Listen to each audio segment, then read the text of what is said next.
India गठबंधन की सरकार बनने दीजिए, हम 5 किलो की जगह 10 किलो राशन हर परिवार को देंगे। कोई भूखा नहीं सोएगा इस देश में। कोई अगर वो नहीं भी कमा रहा है, सबसे पहली बात तो महिलाओं को 1 लाख रुपए देंगे, युवाओं को नौकरी देंगे, युवाओं के अकाउंट में पैसा देंगे, फिर 10 किलो राशन भी देंगे। ये है हमारी योजनाएं, ये है हमारी गारंटी। अब बिहार वालों, आपको फैसला करना है। आपको फैसला करना है कि आपको नरेंद्र मोदी की सरकार बचानी है, डॉक्टर बाबा साहब अंबेडकर का संविधान बचाना है। दोनों में से एक चुनना पड़ेगा, क्योंकि दोनों नदी के 2 किनारे की तरह हैं। अगर सरकार बचाओगे तो संविधान नहीं बचेगा। अगर संविधान बचाना चाहते हो, क्रांति की मशाल लेकर के आगे बढ़ेगा। मैं तो बिहार को लेकर हमेशा 4 पंक्तियां कहता रहा हूं कि नफरत के कारोबार को बदलेगा ये बिहार। आप थके तो नहीं है? गर्मी का ज्यादा असर तो नहीं है? तो फिर मुझे लगना चाहिए कि मैं लहलादपुर के जिंदा दिल लोगों के बीच में खड़ा हूं कि नफरत के कारोबार को बदलेगा ये बिहार, जुल्मत तेरे आसार को बदलेगा ये बिहार, दिल्ली तेरी सरकार को बदलेगा ये बिहार।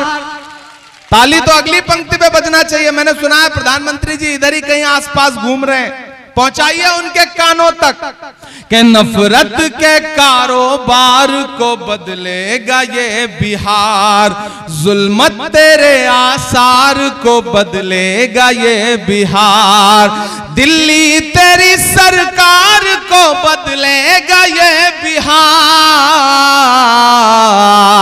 इस झूठे चौकीदार को बदलेगा ये बिहार, इस झूठे चौकीदार को बदलेगा ये बिहार। मैं सिर्फ यहां खड़ा होकर नहीं पढ़ रहा हूं, अखिलेश जी गवाह हैं कि पार्लियामेंट में नरेंद्र मोदी जी बैठे होते हैं, तब भी मैं उनसे सवाल पूछता हूं। मैं उनसे पूछता हूं कि कहां सोया है चौकीदार। 2014 का भाषण याद है भाइयों बहनों? देश के खजाने की चाबी मुझे सौंप दो, मैं देश नहीं लुटने दूंगा। अब मैं उनसे सवाल पूछ रहा हूं कि कहां सोया है चौकीदार, कहां सोया है चौकीदार। तैयार रहना अगर सच्ची बात हो तो।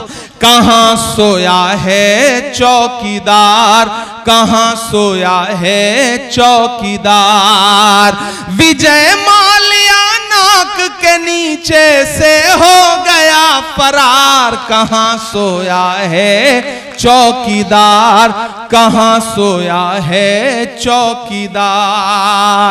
गैस सिलेंडर की कीमत भी 1000 के पार।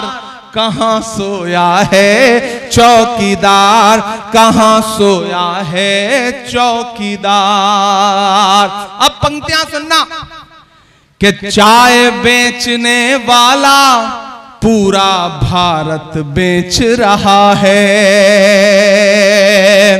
कि चाय बेचने वाला पूरा भारत बेच रहा है, इसी काम में हासिल उसे महारत बेच रहा है। रेल बिक गई, तेल बिक गया, बिका हवाई अड्डा। और अगली जो लाइन है उस पर कोई भी हाथ चुप नहीं रहना चाहिए कि रेल बिक गई, तेल बिक गया, बिका हवाई अड्डा, सब कुछ बिकता देख के खुश हैं अपने जेपी नड्डा। कि जनता महंगाई की मारी करती हाहाकार। कहां सोया है चौकीदार, कहां सोया है चौकीदार। बहुत धन्यवाद। आपसे अंत में इतना कहता हूं कि आकाश कुमार सिंह को जिताइए, अपना एक एक वोट लेकर के बूथ पर जाइए, हाथ के पंजे के सामने वाला बटन दबाइए और यह सुनिश्चित करिए कि देश में इंडिया गठबंधन की सरकार बनने जा रही है। मैं चाहता हूं कि 4 जून के बाद जब शपथ ग्रहण समारोह और इंडिया गठबंधन का प्रधानमंत्री शपथ ले रहा हो, तो एक तरफ आकाश खड़े हों और एक तरफ इमरान प्रतापगढ़ी खड़ा हो और उनके साथ अखिलेश बाबू खड़े हों, तो मुझे लगता है कि हम जिस भारत का सपना देख रहे हैं वो सपना जरूर पूरा होगा। इन्हीं बातों के साथ मैं अपनी वाणी को विराम देता हूं और आपका धन्यवाद अदा करता हूं और ये वादा करता हूं कि 4 जून के बाद, आकाश के जीतने के बाद एक बार आपका धन्यवाद अदा करने के लिए फिर लहलादपुर आऊंगा। ये आपसे वादा करता हूं। बहुत धन्यवाद।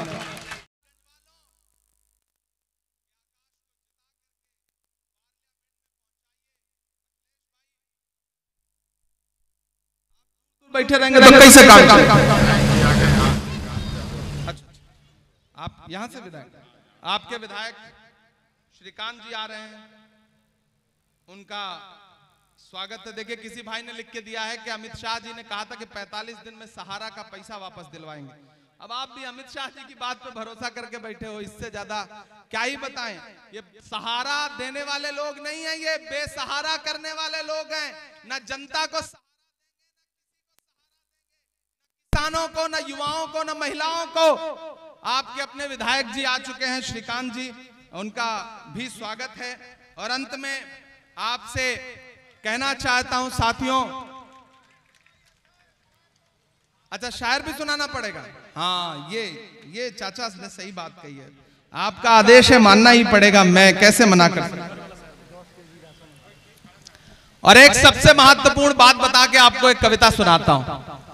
ये क्या कहते हैं, ढिंडोरा किस चीज का पीटते हैं कि हम 5 किलो राशन दे रहे हैं।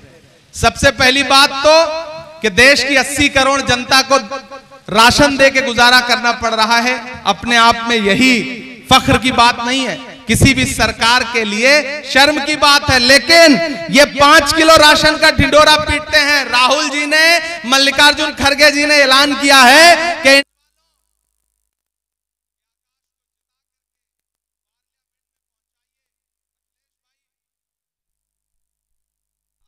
बैठे रहेंगे तो कैसे काम करेंगे? आप यहां से विधायक, आपके विधायक श्रीकांत जी आ रहे हैं, उनका स्वागत है। देखिए, किसी भाई ने लिख के दिया है कि अमित शाह जी ने कहा था कि 45 दिन में सहारा का पैसा वापस दिलवाएंगे। अब आप भी अमित शाह जी की बात पे भरोसा करके बैठे हो, इससे ज्यादा क्या ही बताएं। ये सहारा देने वाले लोग नहीं है, ये बेसहारा करने वाले लोग हैं। न जनता को,